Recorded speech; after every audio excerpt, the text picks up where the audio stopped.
when you go into a home, you're asking, hey, who's your agent? Yeah. How often do people know who their agent is? I would say 10 to 15% of the time. You guys, you just said they know Sam, they know Hunter. Yeah. Why do they know your name? Taking care of people, doing the right thing again, and always being in your client's ear through various channels, and whether that's mailing, whether that's a client appreciation event, whether that's just staying in touch with them, reviewing it every year is a huge thing as well. That's always how you gotta stay in front of your client, and that way they don't leave you for another agent. That way they know who you are, and I venture to say 95% of our clients know exactly who their agent is 1 second.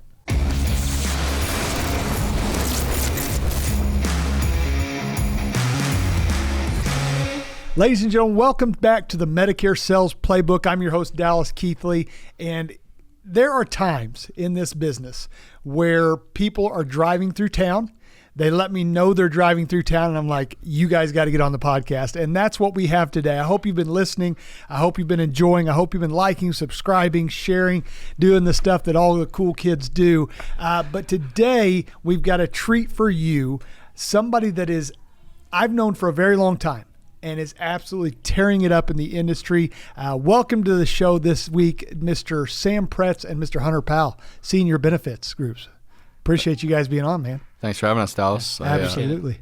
Yeah, this is what happens when you tell me you're coming to town. You get put on, and I tell you, I don't tell you I'm wearing a suit coat. I just tell you guys show up, and then I look good. You know what I mean? Should have told me that one, yeah. No. I got to take every advantage I can get, man. Best shirt, even have a pocket with it this time. I appreciate that, man. No, but man, I want to jump right in. You guys tell us about your business, who you're with, what you're doing, where you're at, that kind of stuff. Yeah, so we predominantly specialize in the Medicare market, senior markets. Slowly transitioning into the under 65 market as well, retirement planning. But it wasn't an easy start. It wasn't a quick start. But when we got going is really when we started taking off. And I will say this guy right beside me is really when we started taking off more than anything. And it's just because of how due diligent we've been throughout the whole process, refining the process. I've always been one that, when you're building a business, you're not creating income. You're creating more money for your business and reinvesting in your clients, your agents, and other things within that to create infrastructure. And that's something we're always going to be refining. And I feel like we've done a good job. One example of that is, I always try to get the next agent to where I was quicker than how Sam got there, and I know he's going to do that for our next one, and just vice versa, just replicating the process. As Brian Askins always says, many actions are very replicatable, duplicatable. You can transfer those to other individuals, and I feel like we've done a very, very good job of that. Absolutely. And Sam, how long have you been in the business now? So I've been in the business now going on 2.5 years. Okay. I think May of 2022 is when I started. May 16th of 2022 is when I started. Came on as an LOA underneath Hunter, and recently, at the beginning of this year, took ownership in the company, Senior Benefits Plus, that we represent. So it's been quite a journey, and I'm thankful for his mentorship because without that, I wouldn't have been able to be where I'm at today and been able to produce at the level I've been producing. Yeah. So it's been a lot of fun. It's been a wild ride. Y'all have absolutely well, let me do this. How old are y'all? Start there. I'm 26. 26? Old enough to start forgetting. I'm 26 as well, though. 26 as well, yeah. Listen, you're starting early there. No, I asked you that, and I hope that doesn't, I'm not saying, oh, you guys are too young. Not saying that at all. I want people to grasp the situation. Now, Sam, last year, you guys were with you're under the umbrella of Impact Legacy Group, right? Yeah. Last year, you won Rookie of the Year with the Impact Legacy Group. Talk about the numbers that you put up last year to win that Rookie of the Year. So I don't know what the full production value, but I know it was around $350,000 in production value that you guys count, and so that was a pretty cool number to do, especially being newer to the industry, and a lot of that comes down to looking at what are my strengths, what are my weaknesses, as well as just soaking all in from the people that were around me and the mentors I have in this business to be able to produce like that. Like Impact and Hunter, they've helped me tremendously learn how to actually sell product and help beneficiaries that are turning 65 and even over 65. Yeah. And Hunter, you've been in the business how long now? Officially? Yeah. About 5 years. 5 years. Going on 5 years. Okay. Yeah, and I was looking at your numbers before you came on. I know Impact just put out their numbers. Last month, you produced $99,830, I believe was the exact number. Fell a little short, yeah. A little short of 100. Isn't that funny how we always look at that like, man, you got an A, no A plus? Come on, man. Right. So you guys are putting up reputable numbers is what I was trying to get across there. Tell me, you said something earlier, Hunter. It took you a while to get started. It did not take Sam a while to get started. I believe, just from outside looking in, that's because you saw some things that you did and you're like, okay, I'm going to learn from that. I don't believe in the old cliche of every kid's got to touch the stove to know it's hot, right? He can learn from you. What were some of those things that you did that you're like, okay, Sam, don't do this or do this so that you can get rolling quick? Yeah, I mean, I know I've been a great mentor to Sam, but we've also had the pleasure of having some other great mentors. Some that I did not listen to at first, and my dad being one. Yeah, my dad. That goes without saying. He said, you need to get in the Medicare business. In fact, he wanted me to sell Medicare all through college. Looking back, I wish I would have. But I went out there selling life insurance, final expense, and said, Dad, I think this is the way to do it. I'll just sell one or two of these a day, and I'll be good. I know you've been doing it 25, 30 years, but yeah. And then you get hit with some chargebacks. Those hurt. They're very painful, and so you got to dig your way out of that hole. So I finally listened to him. I got in the Medicare business as a foot in the door to the other business. Brian Askins played a huge role in helping me out. Really where we started finding some huge momentum is when we started doing the seminar models. I know that they're getting oversaturated nowadays. Lots of people are out doing them, but I think that Brian was one of the very first people to really implement that model. If I'm not mistaken, I was actually Ron Comer, I believe, had that model, and we kind of replicated that and transitioned that on to Sam. And there was a lot of pain points along the way. But I think one of the things that makes us a little bit different is when we were talking about that leaderboard this morning, we're not just a Medicare agency. We're not just a health insurance agency. We really focus on cross-selling. We want the whole household, and we want to be there for that whole household. I love that, and I'm going to come back to that. Before I forget, though, Sam, how important was it? So let me ask you, what did you do before insurance? So I was in construction sales. Okay. I did that for a year. I graduated Missouri State a year after Hunter.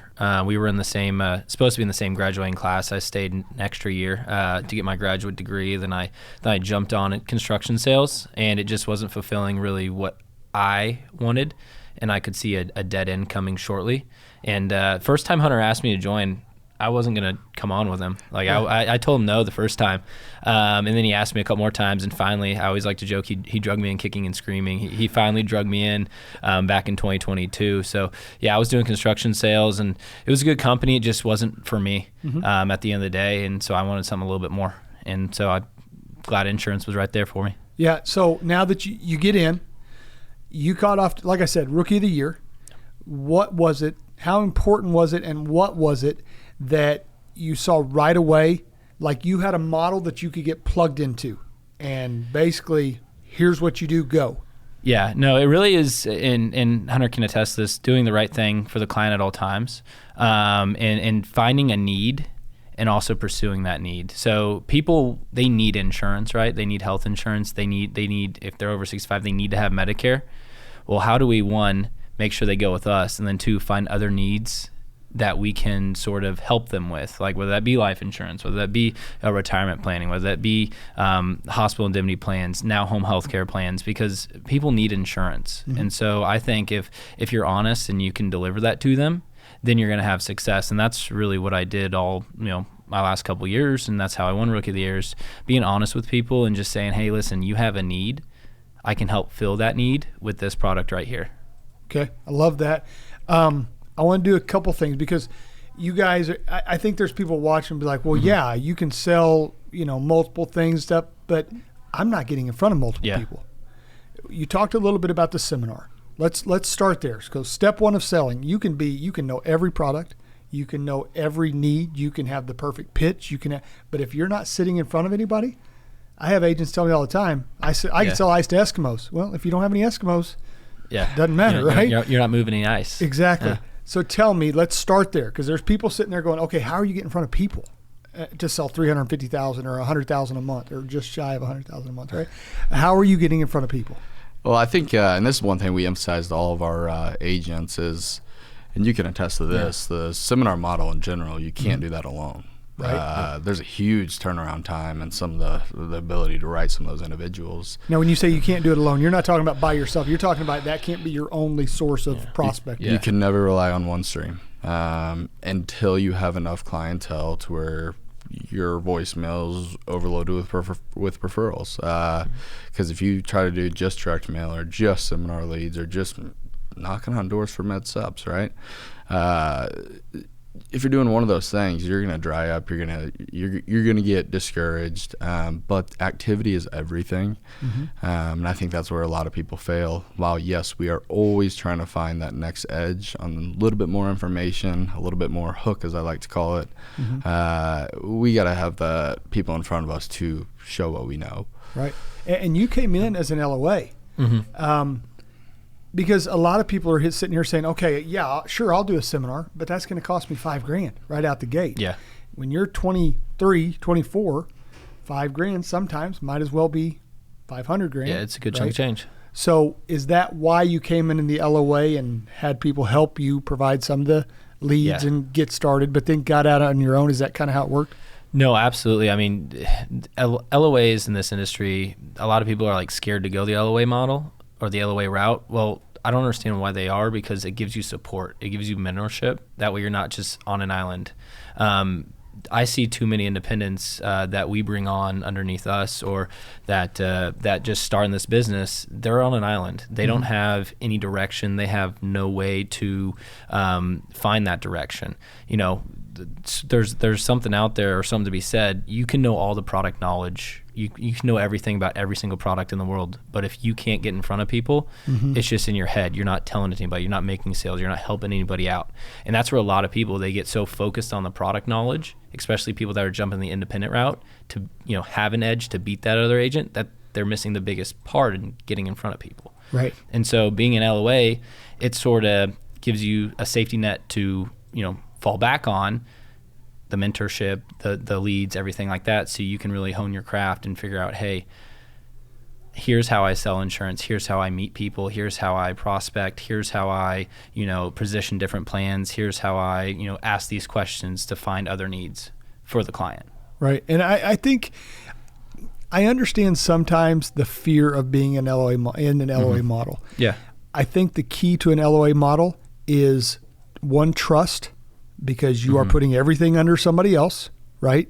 Totally agree. 2, it's understanding the model.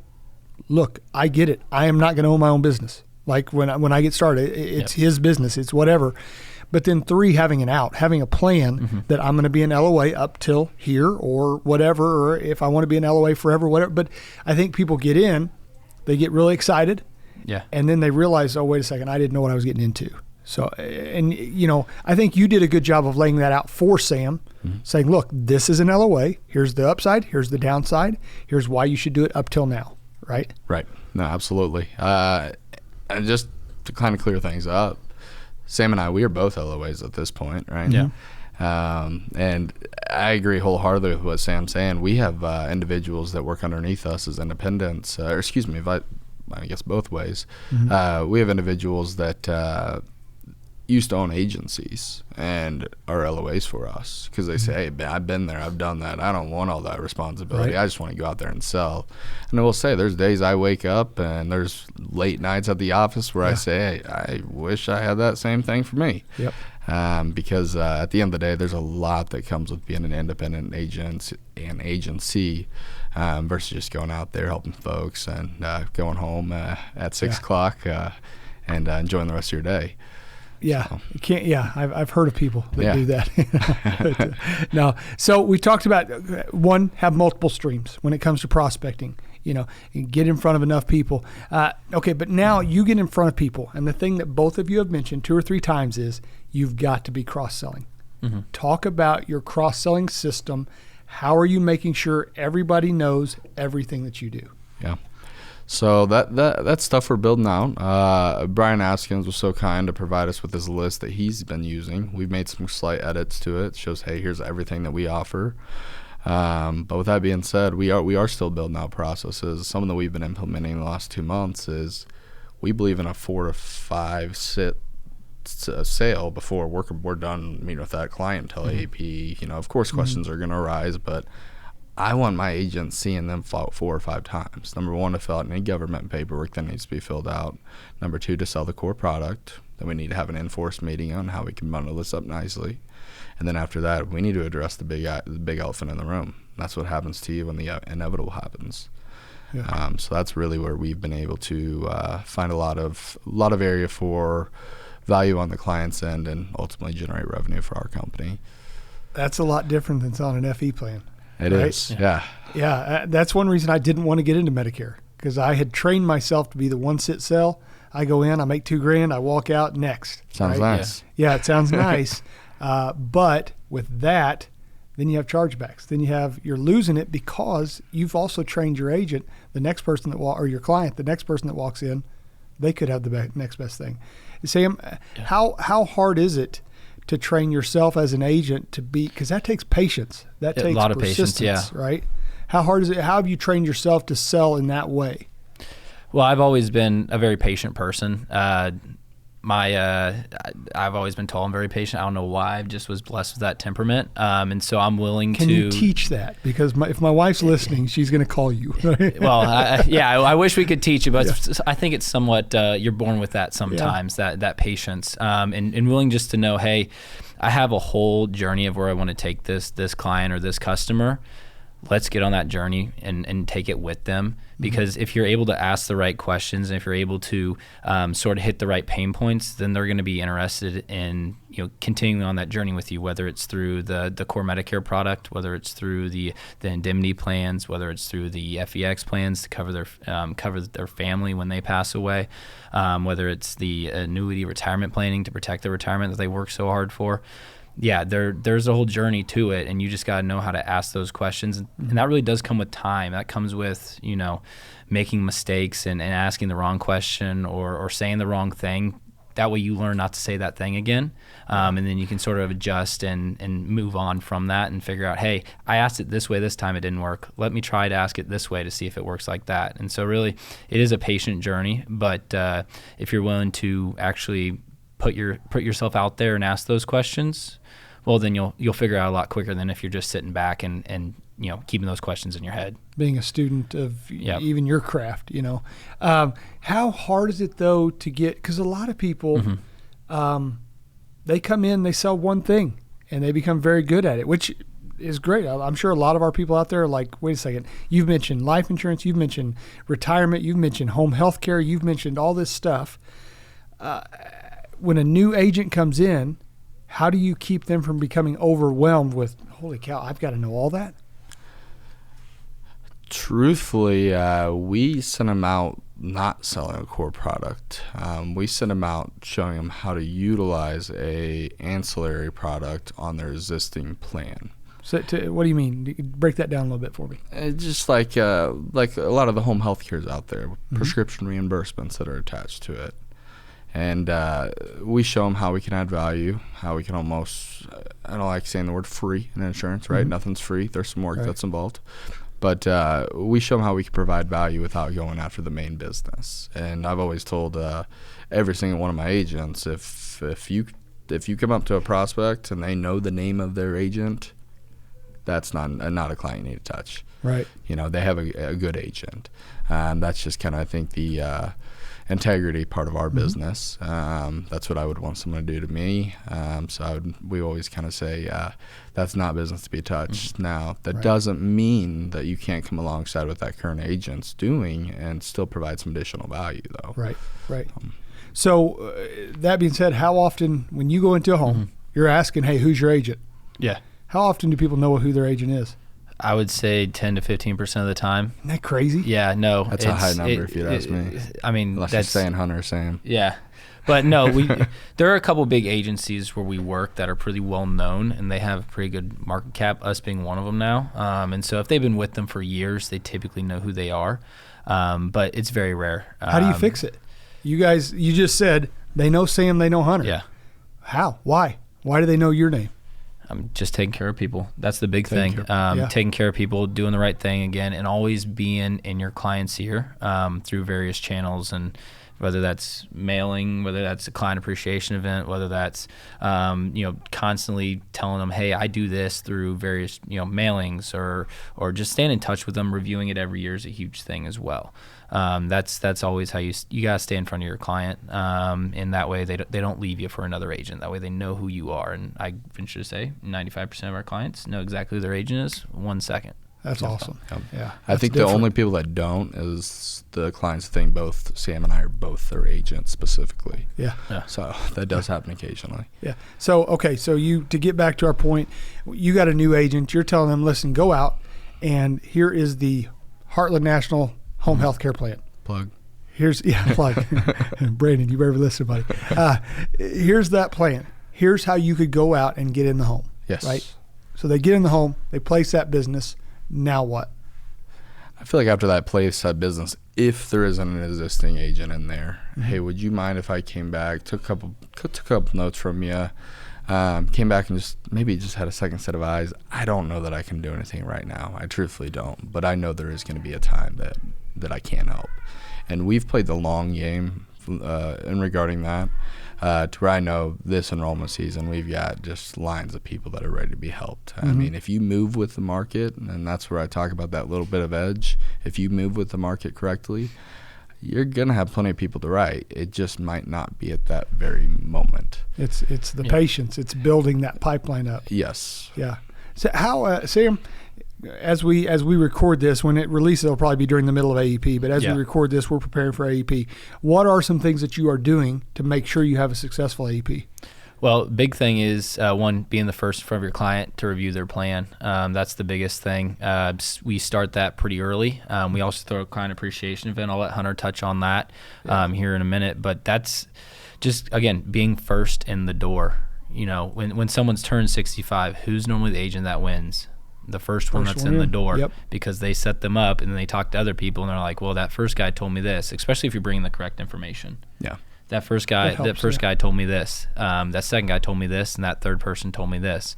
Well, second, third person, we can't control what they say.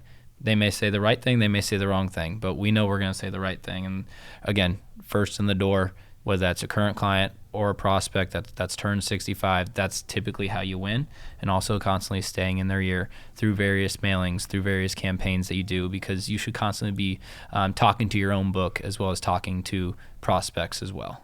Okay. Now I want to get to the meat. We've had the appetizers and stuff. I believe in eating dessert first. What if Jesus comes and you got pie on the table still? So when you think about what you guys are doing, over the weekend, I literally was laying under my car, changing the oil, and I got a text from Brian, and then another text from Ty, and another text from all these people saying, hey, look at what Hunter and Sam and his team are doing in Kansas City. You guys had a client appreciation event. On Labor Day weekend. Labor Day weekend. Didn't check the calendar beforehand. Okay, I didn't know if that was system. No, it was we not found planned. out about 3 weeks ago. Yeah. We had that moment. Okay, that's all right. It worked out. It worked out. Yeah, they don't know you made a mistake unless you tell them a lot of times, exactly. right? You guys had a client appreciation event. Talk about that 490 was the number we were given by the event coordinator, which was she was amazing. It's by insane. the way. It is insane. Looking back, because this is our third annual one that we've done. Just looking back to that first one that we've done. We just keep outgrowing places. Sam and I were talking about on the way down here. We truthfully don't know where we're going to go next year, because this room that we had it at, I mean, it was near the size of the main event. I mean, it was large. I remember Sam coming up to me and being like, hey, I think we're going to run out of food, dude. And I kind of get away from clients. And so I was like, I can't get to the coordinator and I don't know what to do. And she came out to me and she was like, I got it. Don't worry about it. I was like, okay, great. That's cool.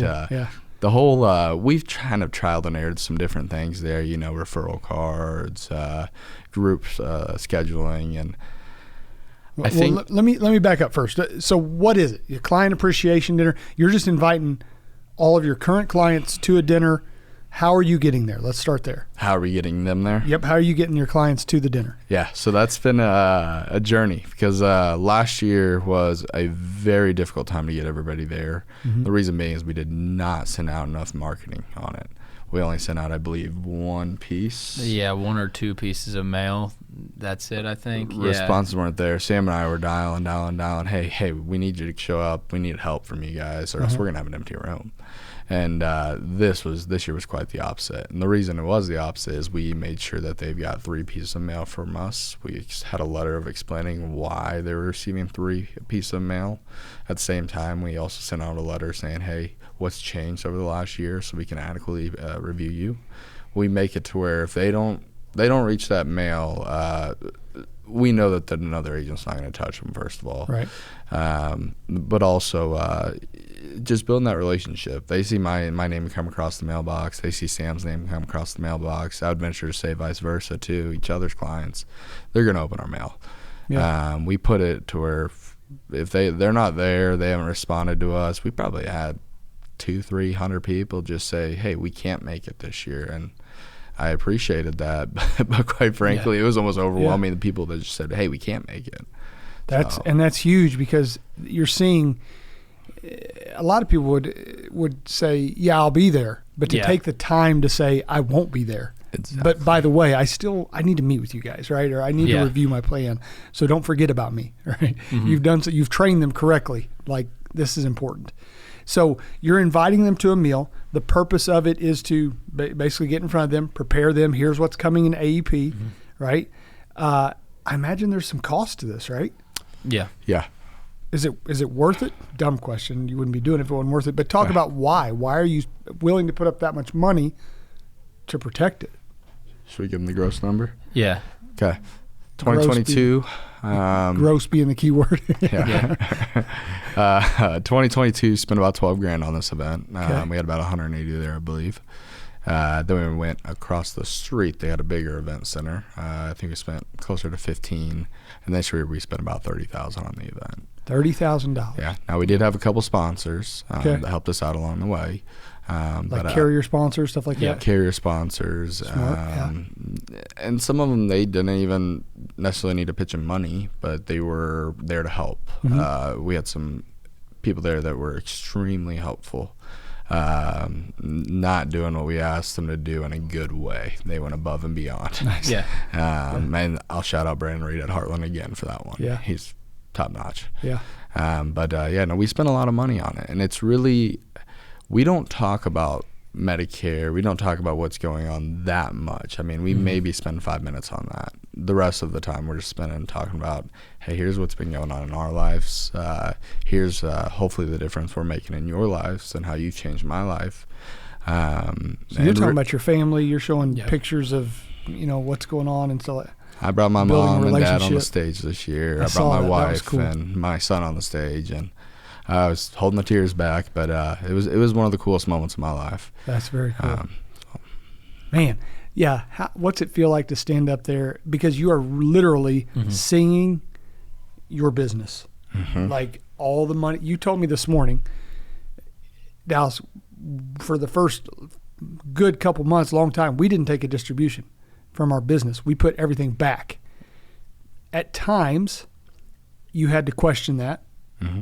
Now you're standing up in front of 500 people going, okay, this is what it was for. This is the reason, right? I think we're getting somewhere, yeah. Yeah, that's pretty cool. And to have your mom and dad there, people that don't know, your dad, Sean Powell, he's been in the business, was one of my first managers, right? And just I absolutely look up to your dad. That's got to be cool for him to sit up there and see that too, kind of. It was very special, yeah. Right. Yeah. So you're bringing everybody together. You get them there, 500 people. You don't, one thing you said that's very important, you do not just sit up there and say, okay, the changes for Medicare in 2024 are right. You're building more of a relationship and talking about here's who we are, what we're doing, and here's why you're partners with us, right? Yeah. So talk about that, Sam. Talk about why it's important to build that relationship there. Well, it's absolutely important because, one, we are in a referral business. At the end of the day, those are the best leads that you can get as referral leads. And so that's really where the idea came about, is how do we get in front of our clients to let them know that, hey, we appreciate you guys. Can you guys help us? And also giving them a mission, too, of, hey, help us, help you. Send us your friends, send us your family, because I believe that they're going to be covered better with us than they would be with whoever else they're covered with. And people feed off that. And again, it's just a way to say thank you to our clients. It really is. We want them to feel appreciated because they've helped us. So we want to just give something back. If nothing else, it's a way to show them, hey, thank you. Wow. That's the biggest thing. Just, hey, thank you for putting your trust in 2 young kids. We are happy and we are grateful for your business. Yeah. And that's really where, that's why we don't even need to talk about Medicare there. We just need to say, hey, thank you guys. And they appreciate it more than, anything. I mean, everybody's smiling, everybody's having a good time. They're happy to be there. They're happy to support us. And it's an all around cool event. Yeah. I'm very grateful that we're able to do that for them. That's cool. And something to add on to that, Sam, and I think you would agree with me on this, is we use that time because we are 2 26-year-old guys. It's hard to put trust in 2 26-year-old guys. They know we're going to be there for the long haul, right? Hopefully. But it's also a time for us to say, hey, here's who's behind us, mentoring us. Your name came up. Brian Askin's name came up. My dad's name came up quite a bit. I know that your dad's name came up. Your mom's name came up. My wife, the one that's having to really put up with everything, with the long hours. And, so we never talk about ourselves. We talk about the sacrifices everybody else makes. And I think that it shows that we're real. We never try to, say, hey, this is our accolades, this is what we accomplished, while they can look around and see what we have accomplished. Your accolades are sitting there, the other 489 people sitting around them. Yeah, that's pretty cool. And it helps show them, I'm not buying Medicare from a kid out of a van. This guy's got a business. Like, this is for real. How many, the purpose, I imagine, is, like you said, say thank you, right? Yeah, that's a big one. Schedule for AEP. Are you guys at that point saying, okay, we're going to review your plans. Here's how to review them. Are you guys scheduling then and booking for AEP at that time? We are about to get started. Okay. To get vulnerable, we had a brilliant idea, so-called brilliant. We were going to do these group reviews. We were going to have 3 different library locations. We were going to do group reviews, and I was expecting everybody there to sign up for maybe a couple different carriers. I don't know what the number is, but I know it was a failure. Yeah, not a lot. So not a lot. We made something very clear there, and that is we'll be reaching out starting September 15th. We may reach out earlier. I just don't want a bunch of angry seniors at me September 7th rolling around saying, hey, why haven't you called me? Right. So we set some boundaries there and said, hey, we'll call you starting on this date for October.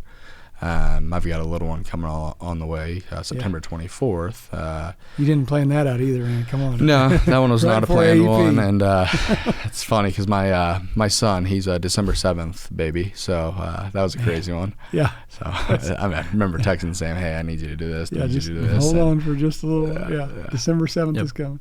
I love it. So now let's talk about the referrals, though, because there's people out there going, they just spent $30,000 on a dinner just to say thank you. It was to say thank you, but talk about, can you put into numbers the referrals that you believe you will receive and that you have received due to that function? A lot.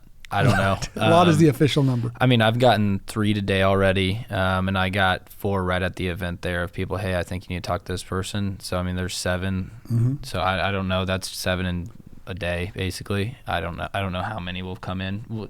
If people are worried about making their money back, they'll make their money back. Right. For throwing an event that big, you'll eventually get it back. So you guys are not are you doing any other marketing for AEP, or is that considered your marketing for AEP?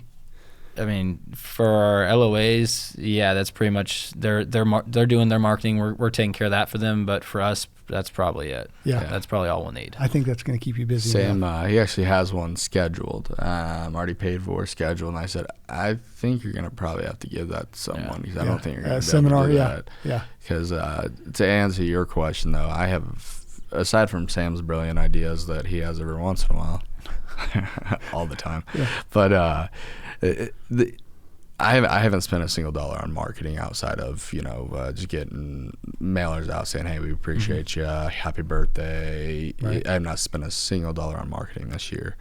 There was one time while I was down in Florida just vacationing, and Sam had said, hey, I got this really good idea. You know that sheet Askins uses? Why don't we just send it out to everybody? And you would not believe the amount of business and phone calls we did. Talk about the sheet that you're talking about. Yeah, we made it a little prettier. I'm going to tell Brian. And it wasn't like a sign-in type sheet, which we've been implementing. We need to be better about fully implementing that.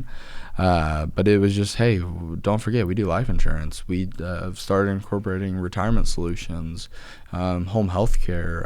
That one got a lot of calls because nobody knew what that was. Right. Hospital indemnity plans, prescription drug plans, long-term care, hybrids. And that sheet, I think it cost us about $1,700 to send it out, and we probably generated $30,000 to $40,000 worth of business off of it very quickly. Wow. Yeah. That'll math right there. That math worked out. Yeah, that works. There's your client appreciation event. There's your client appreciation event. Yeah, exactly. That's exactly where mine went. That just paid for that. Now, I want to back up a tiny bit. There are people out there, they're maybe in their minds, they've kind of turned you off because they're a brand new agent. They've got 19 clients, right? When you were up there in front of 500 people talking about spending $30,000, was there ever a time where you thought, holy cow, how did we get to here, right? And if you're talking to that 19 client agent, what are your words of advice to them? You will get there if you have consistency. My first year in the business, I made $6,000. Yeah. Next year in the business, I wish I could have time traveled in and said, "Hey, you will spend $30,000 on an event someday." I wish I could have too. Yeah. Because there was a lot of times where I was ready to give up. Yeah. And I've got certain agents that are ready to give up, and we're not going to let them give up. Yeah. It's just all about activity. You have 19 clients. Those are 19 referral sources. Those are your 19 best friends right now. Yeah. Right? You make sure that they know that you are there for them. You check in with them. We check in with every single one of our clients, not Sam and me personally, but we have a gal at the office that does every single quarter. Hey, how's it going? Anything that you need from us. You're checking in with all of your clients every quarter. Not us, or but your we team. have someone do. Yes, that's incredible. But that's why they know your name. That's why they know our name. Yeah. But what I would say to someone who has 19 clients is you have two great things going for you. Number one is you can treat those 19 clients like gold, and you can just pour everything you got, pour your heart and soul, and don't be afraid to say, hey, I need your help. I'm trying to grow a business here. I'm struggling. I need your help. And people respect that, the vulnerability there. But also the other thing that you got going for them is there's so much time at that point to learn. I was talking to my cousin Josh that I have the pleasure of working with now, and I miss the days where I could wake up on a Saturday morning and read 3 hours about Medicare. Can't do that anymore. Sounds super that's weird. You're weird. That sounds super weird. I'm weird too, man. But yeah, I'm with you. Yeah. Yeah. So, that's incredible. What would you say? 19 clients. Activity beats everything. I mean, door knocking, going out, people getting mailers together, like going out to meet people, referral sources, going to doctor's offices, dentist offices. That's one thing that I never really did, the doctors and dentist offices. But that's a huge referral source because with these plans, a lot of their benefits are pretty complicated. And if you can be that source of knowledge for them, the doctor, the dentist, the people that work there, they're going to be willing to say, hey, I don't want to answer this question because I just work in this doctor's office. My job isn't to help people with Medicare, but I know someone that is, or whose job it is.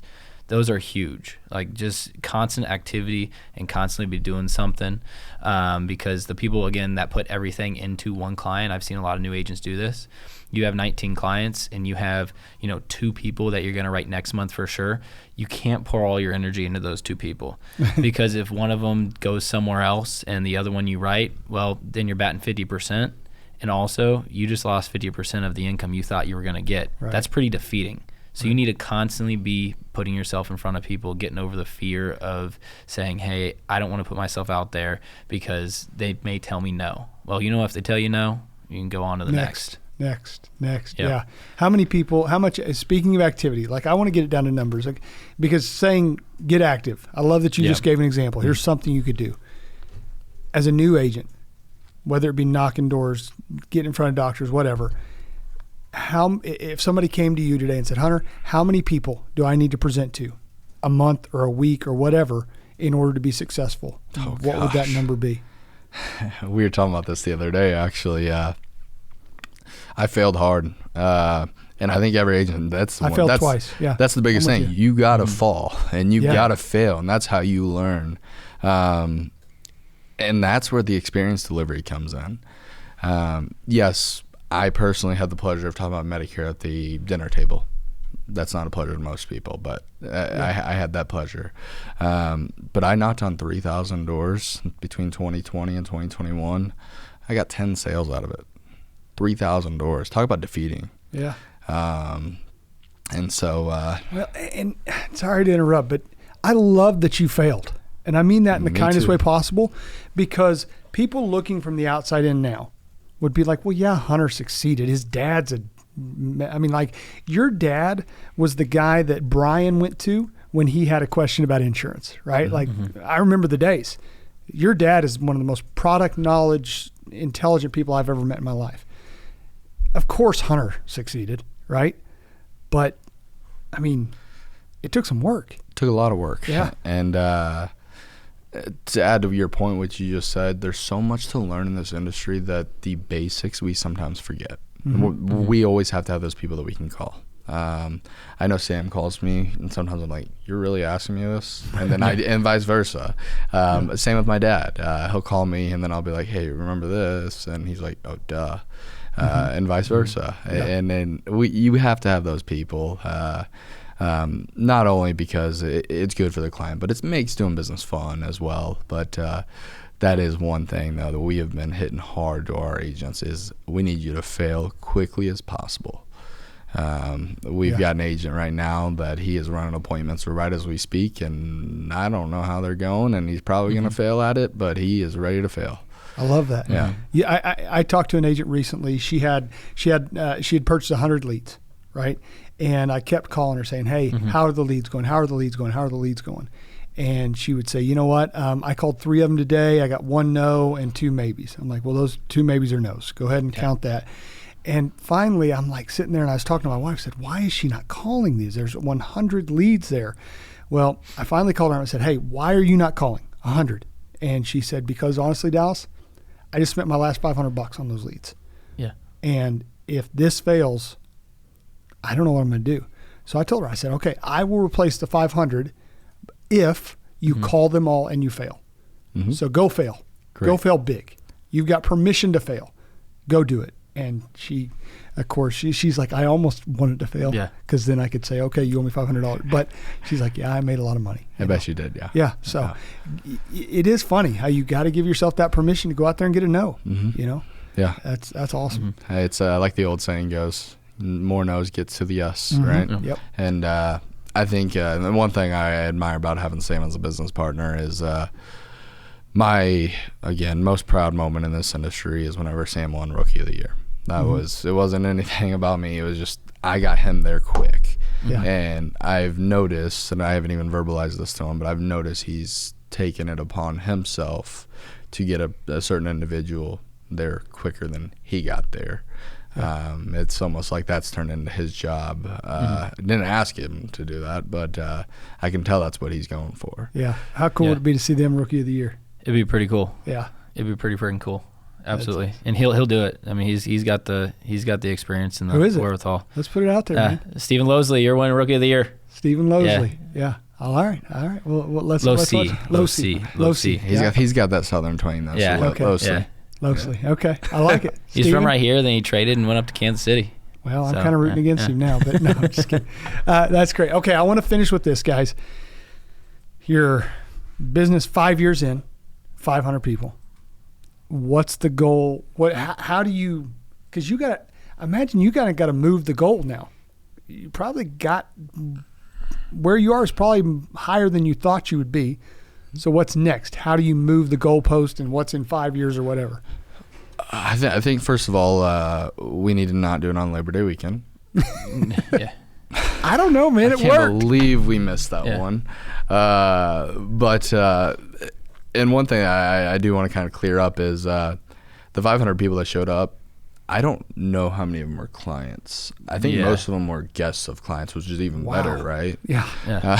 So, That's I mean, insane. that was the coolest part.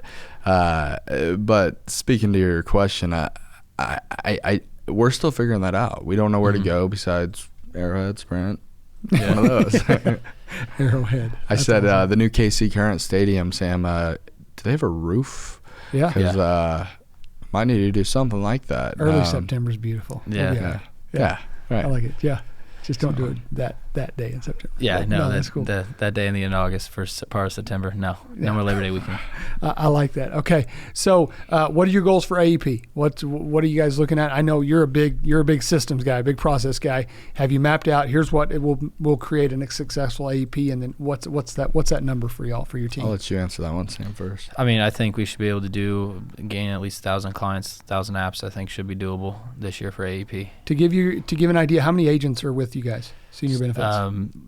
Independent or LOAs. All together, because that's what you're counting for the 1,000, right? Yeah, we'll just count it all. 1,200 if we do that. Okay. So how many agents are with I'd y'all? say at least 15, but yeah. You got 15 No, agents? 1,500. 1,500? Okay. Man, this is who will give me the 14. Yeah. Right, we're growing now. How many agents do you guys have writing in senior benefits? 19. 19. Okay. 19. Okay, Yeah. so 19 agents producing 1,500 apps. I like that. Yeah. Perfect. All right, I'm gonna hold you to it. I'm gonna be Yeah. watching those And, numbers. and our biggest thing has always been, Dallas, we do not want a large team. We want an efficient team. There's a lot of money that comes with the infrastructure of housing 1,000 agents per se. And I'd rather have a team of 20 individuals that are just actively writing business than a team of 1,000 agents where it's the 8% Who are calling rule, you right? trying to figure out Yeah. right. Yeah, I mean, Sam definitely plugged Cody at our most recent event. Kind of told him about how the history of our industry works. 92% of agents fail within the first 3 years, and I bring that up a lot to clients because I say I'll be back. 3 years from now, I'm in back. the 8%. Yeah. That's We'll pretty still cool. be Come see here. you. That's pretty cool. So to answer your question, I think internally a goal of 1,000, and then if we fall short, we fall successfully. Yeah. I'm okay with that. I overheard Sam talking to one of our agents the other day, and he was setting some goals, and he can do much more than that. I knew he can, and Sam knew he could. And But so he's got to believe it. he's It got to can't just believe be it. you guys believing it, right? Correct. Yeah. And so, Sam said, hey, this is really what I think you can do, and here's how you can do it, but we have to have more than one systems. That's where the system, more than one channel started coming into play. And he's starting to believe in himself, and it's really, really special to see. That's cool. So, okay, let me finish with it. I did the Baptist preacher thing where I said, let's finish, but let's really finish with this one. Yeah. So you're in Kansas City, right? What's the easiest way to get a hold of you guys? Senior benefit groups there in Kansas City. Easiest way to get a hold of us, look us up on Google. We just started running Google ads. Senior Benefits Plus LLC is the easiest way. There's an office line on there. Give us a call. Shoot an email to our info account, info@sinbenplus.com. That's the easiest way to do it, or follow our Facebook page and send us a message. Okay. Yep. And our office line is 816-793-3880. That's the easiest way to reach us. Yep. Also, one thing that Sam said is go to our Google page and see the impact that we've made to individuals. That's cool. It is really neat to see. You see these 435 star reviews, I think. Yeah, it's something ridiculous. And Wow. In fact, I had one of my friends like leave a 4-star to like make it seem legit, because I was like, this doesn't even look right. And so if you go on there, we got 2 4-stars, and they're from 2 of our friends that were just like, hey, we want this down. I am available to give a 1-star review if you need. I'm just throwing it out there. Yeah. Their office smelled funny. Yeah. I can do all that Well, we've got another 2 4-stars, but their hands are real shaky. And true story. I love it. So now, and we're not here to recruit or anything like that, but there are agents out there. They're like, man, this is what I want to be a part of. What are you looking for? You said you're not taking everybody. Your goal is not, hey, we'll take you if you can fog a mirror. What are you looking for in an agent that would be a part of your team to say, okay, this is what we want? Drive. Yeah. I want them to know that I've got their back. When we were bringing our most recent agent on, he said, hey, I can only really train 5 p.m. to 8 p.m. I said, no problem. I'll see you there. We'll be all right. Yeah. And so I knew he had drive too, right? So drive's the big thing. You do not have to be smart to be in this. Again, you can. Hi, I'm Dallas. I'm there too. I have little spurts, little moments where some intelligence shines through. But no, drive is the biggest thing. Consistency. I think people they get in this business and they see other people and their lifestyle and how much they've kicked back and relaxed, and they don't realize they failed a lot of times to get there. Like my father, he lives the dream life. He just left us. We're at a rollout meetings, and he said, hey, I got a big day ahead of me. I said, what's that? And he said, I got to go load up the clubs. Yeah. I'm like, plays a little golf. But he failed a lot of times to get there, and that's something that we always got to remember, and that takes drive. So I love it. Awesome, man. Well, guys, thank you very much for being on. Appreciate you. We've been trying to schedule this for a long time. I think it was worth it, and I hope it helped a lot of people. So appreciate you guys jumping on here with me. We always appreciate everything you do. You got it. Guys, thank you for watching the Medicare Sales Playbook. I hope this has been a help to you. If there is someone that you want to see on the Medicare Sales Playbook, if there's somebody that you want to have us interview, if you think they could help people, that is our goal. We want to help people grow their Medicare business one play at a time. I would love to have them sitting right over there. Want to thank Dylan. You guys probably noticed the studio looks a little bit different. Dylan, our producer, is over there making us look good, and appreciate Cody letting us use his studio. So thank you guys for watching. Be sure and tune in next week where we'll be back with the Medicare Sales Playbook.